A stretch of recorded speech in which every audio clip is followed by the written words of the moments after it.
Go inside the Crimson Tide. Tider Insider TV with Rodney Orr and Gary Harris.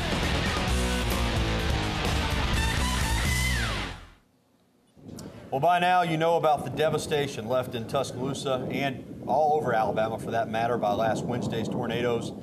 People lost loved ones and all their possessions, homes and businesses reduced to mere rubble. What you see here is what's left of the Milo's, Krispy Kreme, and Full Moon Barbecue on McFarland right there at the 15th Street Exchange. But that's just a small section of the damage that was done. In fact, there really are no words to describe the enormity of the situation. And good evening, everyone. Welcome in to another edition of Tider Insider TV, presented by Buffalo Rock Bottling Company, alongside TiderInsider.com's Rodney Orr. I'm Gary Harris, and Rodney, certainly we're going to be talking sports, but when you deal with what we've been dealing with here in West Alabama, even a sports show like Tider Insider TV, you have to cover it because everybody's been affected, including people who play sports at the University of Alabama. Now, we're going to talk NFL draft and other sports-related subjects coming up, but first, when you have a tragedy of this magnitude, as I alluded to earlier, sports takes a back seat. This dominates the headlines. The University of Alabama itself was spared in the storm for the most part. That's good news. But take a look at the view from our tower cam, and you can see exactly how close the twister came. This is looking at Bryant-Denny Stadium from our tower cam to the southwest direction as the tornado was moving east. You can see the deadly EF4 twister spinning in the background. The death toll in Tuscaloosa currently stands at 40. 6 of those deceased were University of Alabama students. Alabama long snapper Carson Tinker was among the injured, and his girlfriend sadly was killed when the tornado hit the house that they were in. 21-year-old Lauren Brown was also killed in Wednesday's storm. She attended Shelton State Community College and was scheduled to begin classes at UA in August. Her father, Shannon Brown, terrific Alabama lineman, later with the Atlanta Falcons in the NFL. In fact, he was a member of the 1992 National Championship team. And she said, "Mama, I'm scared," and the phone cut out. And I knew at that moment that she was gone. I knew it. She was a precious, precious thing.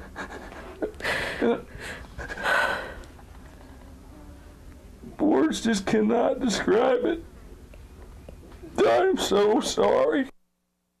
More from Shannon Brown now, a person that Rodney and I both know well, from his Facebook page. Words cannot express the gratitude I have for all of your thoughts and prayers. Please continue to do so, and please pray especially for Lauren's mother, Ashley. I ask that you pray for all the many wonderful people affected by the tragic weather. The outpouring of affection for Lauren means the world to me and my family. So, Rodney, once again, we get a way too close-up example of how ball games and other sporting events pale in comparison to real-life tragedy. You know, I've heard a lot of people say this puts things in perspective. I would like to think that you wouldn't need something like this to put it in perspective, that a ball game is just a ball game. Nonetheless, it's been a tough time for people here in Tuscaloosa and West Alabama and really all over the state.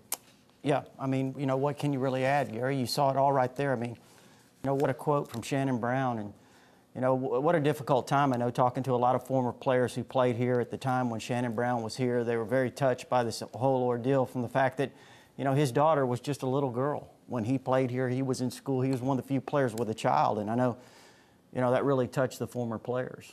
He is a terrific human being. As I said, we both know him. Didn't know his daughter, but heard nothing but great things about her. She had done some local intern work for someone that I know, who said that she was just a terrific person, and certainly she and all of these people that were lost will be missed. Well, if there's anything positive that comes out of a tragedy like this, it is the outpouring of support from practically everyone. And Alabama athletes, coaches, and alumni are doing their part. Crimson Tide football coach Nick Saban has been out in Tuscaloosa helping in the relief efforts personally. And today he accepted a $70,000 check from the Chick-fil-A Bowl at their big golf tournament, ACC versus SEC Challenge over there in Georgia. All of the money donated to the Knicks Kids Fund will in turn be turned around by Saban and given to tornado victims. The coach was playing golf with former Crimson Tide and NFL punter Chris Moore, as I mentioned, in that Chick-fil-A Bowl Challenge. He finished nowhere near the top of the leaderboard, but that wasn't important. Coach Saban says he told his players they can't be a team on Saturdays, just Saturdays. They have to be a team all the time, even in the worst of times as well. Meanwhile, Crimson Tide basketball coach Anthony Grant has created a fund at Bryant Bank. It's called the Sweet Home Fund, and its mission is to rebuild Alabama and help those families who suffered through the tragedy. It's not just current University of Alabama coaches and students lending a hand either. Former Alabama football player D'Amico Ryans was at temporary emergency services on Saturday.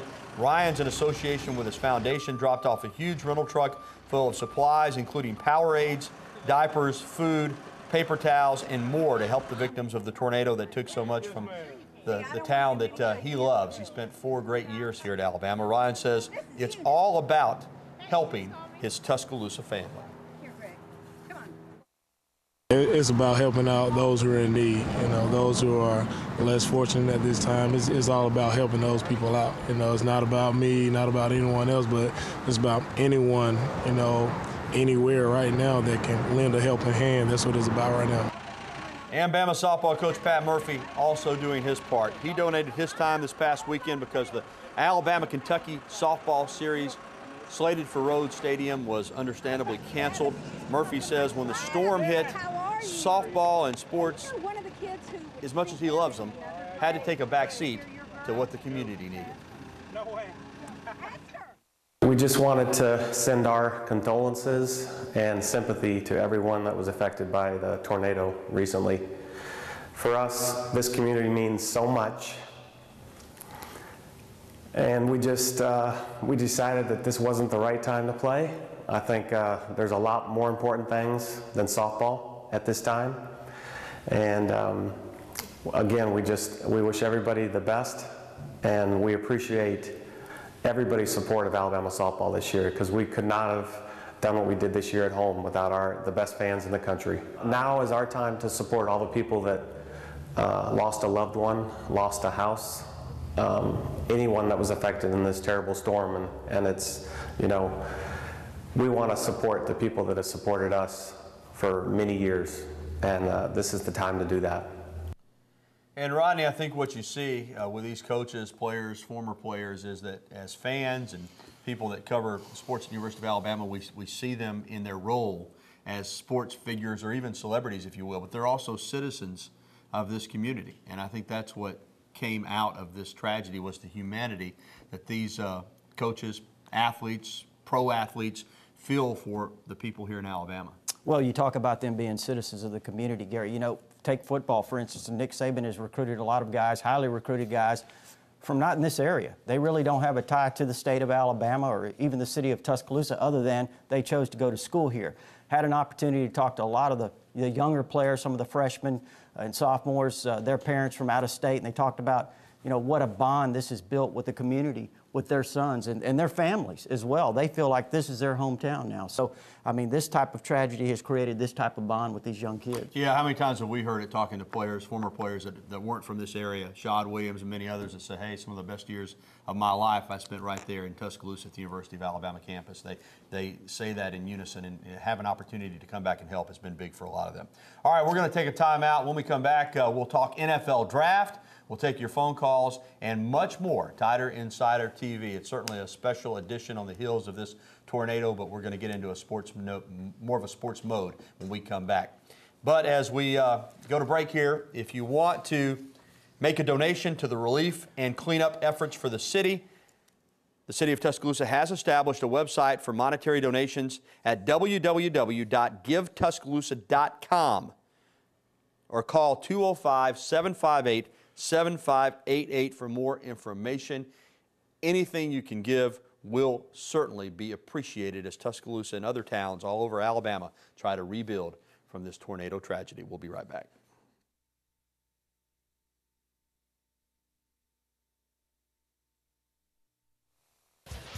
With the third pick in the 2011 NFL Draft, the Buffalo Bills select Marcel Darius. The Atlanta Falcons select Julio Jones. The Seattle Seahawks select James Carpenter. And the New Orleans Saints, 3 picks following James Carpenter, also made an Alabama player a first-round pick, Heisman Trophy winning running back Mark Ingram. Okay, let's talk about the draft. Now let's put it in perspective, because certainly that's a great barometer of the talent level that your college team has. Alabama. When Nick Saban took over in 2007, that following spring, 2008, not a single Alabama player was drafted anywhere in the 7 rounds. go back to this past weekend, Thursday through Saturday, particularly Thursday night, the first round, 4 Alabama players selected in the first round. Darius at number 3 to the Bills, Julio number 6 to the Falcons, who traded up and gave away a lot of picks to get him. Carpenter, number 25 to Seattle, a little bit of a surprise there, and Mark Ingram, number 28 to New Orleans. I mean, that speaks volumes to the kind of football players that have been brought in here. Well, it does. It also speaks volumes to the development that the Alabama coaching staff, headed by Nick Saban, have provided these players. I mean, let's look at James Carpenter, a junior college transfer 2 years ago. People were just hoping that he could come in and fill Andre Smith's shoes to some extent. And not only did he do that, I mean, he had a great career. Alabama didn't miss a beat at left tackle with James Carpenter, and now he's a first-round draft pick. I mean, what does that say? Yeah, good point, Ronnie. I'm glad you brought that up, because actually Julio Jones, coming out of high school, was the only one of those 4 that you would call a true blue chipper, you know, as far as those rating services is concerned. Now, you and I raved about Marcel Darius, but he was a 3-star prospect, according to the services. Mark Ingram, good prospect, but wasn't considered can't miss. And as you mentioned, James Carpenter signed with Iowa State. Gene Chiswick actually out of high school, didn't qualify, went to Coffeyville Community College and wound up at Alabama. So that's what you're talking about with developing players. Now, everybody, the day Julio Jones signed with Alabama, said he'll be a first-round draft pick. But those other guys, there was no guarantees there. Yep. But terrific football players, and part of that not just because of their talent, but because of their development. As we look ahead to next year, Rodney, Alabama probably going to have several more #1 picks in the 2012 draft. You saw that Tighter Insider poster last night say 8, didn't you? Well, you know, I mean, potentially. I doubt that'll happen. I doubt it. That'd be an all-time record, but by the same token, this was an Alabama record for 4 first-round draft picks. Pretty good stuff. Well, coming up, Rodney will have his weekly recruiting roundup, plus we'll take your phone calls and get your emails. As always, we want to hear from you, whether it be about Alabama sports or maybe you'll have something you want to share with us about the tornado. Whatever it is, give us a call, 205-348-9882, or email us, TITV@WVUATV.com. You're watching the one, the only Tighter Insider TV. We're coming back right after this.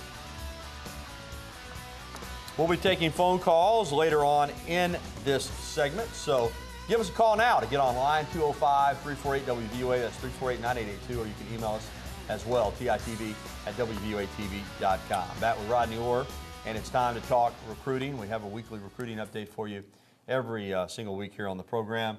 And let's talk about some new names. You've had some stories on these guys at TighterInsider.com, but Nick Saban and company always looking for athletic defensive linemen. We've got one we're going to talk about tonight to start things off. James DeLoach out of Millen, Georgia. You see 6'3", 270, not the greatest size, but extremely athletic, and can get off blocks and be disruptive and play on the other side of the line of scrimmage. As coaches like to say, that's what you're looking for from a defensive lineman. I'll tell you how athletic he is, Gary. He broke his hand last year early on, second game of the season. He's already got about 15 offers. Wow. Alabama being one of those, Florida State. So he's originally from the state of Alabama, by the way, from the Gadsden area, and that kind of leans him towards the Tide a little bit, and has a great teammate we're going to talk about here, I think, in a minute. Yeah, in fact, I said, DeLoach maybe a little undersized. The same can't be said for Jonathan Taylor. Now, this is what's interesting. Alabama likes the big guys on the interior, over the nose. They like some speedy guys on the outside. So this could be a dynamic duo as Taylor's 6'5", 322 pounds. Yeah, I talked to the coach over there. I've talked to him quite a bit over the last year, Coach Conley, and at that high school. And he told me last week he thought Jonathan Taylor's top 4 were Alabama, Auburn, Georgia Tech, and Tennessee. And he thinks they both are going to go together. They want to go as a package deal. Would he be a guy you think that Alabama would project over the nose, over the center? Sure. All right, let's move on to talk about a guy who's already turning out to be one of the most interesting prospects. Every year we have a guy who seems to change his mind like the wind blows. Geno Smith, a couple weeks ago, you said, hey, man, Alabama's strong with this guy. I feel really good. He goes down to Auburn. Lo and behold, he announces Auburn as leader. What's the latest with Geno Smith out of Atlanta? Let's go back to late March when he takes an unofficial visit to Georgia and he tries on an old Champ Bailey jersey, number 4, and looks in the mirror and says, hey, I look great in a number 4 jersey for Georgia. He's leaning to Georgia. Then he thinks about it for a while. We talked to him 2 weeks ago, and he says, I'm a strong lean to Alabama. I want to play for Nick Saban. He's got that reputation of developing defensive backs, putting them in the NFL. He takes an unofficial visit to Georgia, or rather Auburn, this past weekend, and now he loves Trooper Taylor. So, go figure. We'll have to wait and see what he does in January, I guess. Well, I know this. He's a great prospect. I mean, he's one of these lockdown cover corners, so whoever gets him is going to get a good football player. But it sounds like this is one that may go around and around a few times before he makes a final decision. All right, that's our recruiting update. Let's go right to the phones tonight. CB, our good friend in Tuscaloosa, is with us first up tonight. Hey, CB, how you doing? Hey, man, how y'all doing? It's kind of been like a bad dream, I tell you. It's so sad for people losing loved ones. It's just tough. I was blessed enough to meet Carson, Tinker, and Ashley at the baseball games, and I tell you, she's an angel. I know, CB. It's a tough time. As far as your question about baseball, Tide taking on LSU this weekend, what helped people escape what has happened, I think to some degree, yeah. I think it's supposed to be a pretty weekend weather-wise. I think people get out to the ballpark. This is a great rivalry between two teams that have been long-time baseball rivals, and I think it'll be a good thing. I think it's time to play now. Yeah, it will be, but certainly the pain goes on. You know that. It will continue for a long time, that's for sure. All right, let's go to Birmingham and talk with Jeff. Jeff, welcome into the program. Good evening. Hey, Jeff. Rodney, I was just wanting to know if you knew the latest on Trevor Lacey, if Alabama's still got a good shot at him or if he's really off their radar. Well, I'll tell you what, I'm going to turn that one over to the expert, Gary Harris. Well, I don't know about that. Well, one thing about Trevor Lacey, basketball player out of Butler High School in Huntsville, most people have him as the #1 prospect in the state. We mentioned Geno Smith, football player. Trying to get a feel right now for Trevor Lacey is just about as difficult. I mean, this is a guy that, a few weeks ago I felt really good about Alabama's chances. Anthony Grant is built a relationship with him. I think he loves Anthony Grant. I think he loves Alabama, but he also seems to love the recruiting process, and I know he likes the aura and the tradition at Kentucky. Auburn's recruited him strong. Mark Godfrey's started recruiting him strong at North Carolina State. Kansas and Bill Self are in there. So, Jeff, to answer your question, Alabama's certainly still in there, certainly in the mix. But I couldn't garner a guess as to what he's going to do right now. And we don't usually talk about academics on this program because we just have to wait and see. But there are some questions in terms of his academics, regardless of where he signs, him getting eligible. But he's a great player, and Alabama's right in there. But we're just going to have to wait and see now. He was supposed to have signed originally, right after the signing period started a couple of weeks ago, and he backed that up. All right, let's talk with Jerry and in Haleyville. Jerry, welcome in. How are you? Good. How are you guys? Doing well, Jerry. Go ahead. I've got an NFL question. I wasn't able to get a newspaper or anything about the draft last weekend. Who else got drafted after the first round? Okay, Jerry, Alabama? well, the draft was top-heavy for Alabama. As we said, 4 first-round picks. It was expected to be 3, and then everybody felt like Carpenter would go in the second round. He went ahead and went in the first round. After that, we knew there was going to be a drop-off just based on numbers. There just weren't that many draft-eligible players. We thought Preston Dial might have a shot to get drafted. Didn't happen. Greg McElroy, the only other player to get drafted, the Alabama quarterback, went in the 7th round of the Jets. Of course, the coach there, Rex Ryan, and Nick Saban have a good relationship. And, hey, he's already up there in New York. They can't have any organized activities with the club, but the quarterback there and some of the other players getting together, McElroy's already up there working. That gives you some idea about him. Yeah, I really think it's a good pick. He was a 208th pick overall in the 7th round, so I think it's a good pick. He's going to make that club, though. Wait and see. All right, we'll be back with more questions and emails right after this. Stay with us. And welcome back to Tide Insider TV. Alongside Rodney Orr, I'm Gary Harris. As always, our program brought to you by Buffalo Rock Bottling Company. Tonight we're enjoying ice-cold Diet Pepsi. All right, let's go right back to the phones and talk with Joseph first up out of Tuscaloosa. Joseph, welcome in. Hey, how you doing, Gary, Rodney? How's everything going, y'all? We're hanging in there, Joseph. Okay, say, now I know the storm hit a lot of people, and I understand that it was a very effective, but is there a chance they can it might be a discount on the Alabama football ticket? Joseph, I would doubt that very seriously, and the reason why is those ticket prices are set in advance. There's a system in place for season tickets and so forth, and the university relies on that ticket income, quite frankly, to fund a lot of athletic programs. Now, there might be something during the season where a corporate entity, and I don't know this, I'm just saying it possible, might buy up some tickets or have some tickets and maybe do a lottery for some of those tornado victims or offer something like that. But as far as ticket prices set by the university, I expect them to be the same. Mm-hmm. I would agree with you, everything you said. All right, let's talk to James in Rainbow City. James, welcome in. How y'all guys doing today? I'm glad y'all made it through. Thank you, James. My question is basically this. All the damage that's been done to Tuscaloosa that I've seen on TV, how do you think it will affect the student body and our athletes this fall? It's a good question, James, and we were actually talking about this during the break, Rodney. You know, it's a terrible time, but it's amazing what these contractors can do. Once the cleanup gets taking place, I think you'll see Tuscaloosa start to come together again, and I don't expect it to have any impact in the fall in terms of football attendance with students, alumni, general public, or otherwise. You'll have 100,000 plus in Bryant-Denny Stadium. Well, you know, they were a Badger 7-on-7 tournament was supposed to take place, as you know, on the campus this weekend. It had to be moved to Sanford, and you know, the organizers of that 7-on-7 tournament said that they could have still come down here. They made the decision not to come, and you know, people have asked, well, what about football camps? Well, I don't have an official word on that, but certainly if the Badger camp was going to be here, you would think that Alabama's football camps will go on as planned. Yeah, you know, sports is a big part of this community, and it can be used, I think, to make people stronger and give them something to rally around. Coming up, one more reminder on how you can help in the tornado relief efforts. That's next when Tider Insider TV continues. Almost dinner time. Rodney and I and the rest of the TITV crew headed over to Buddy's Ribbon Steak in Northport. We're going to chow down about 7:15. Why don't you join us for dinner tonight at Buddy's Ribbon Steak? We'll have the show up on the website in just a couple of hours. John Huddleston will take care of that at WVUATV.com. And before we leave you, one more reminder.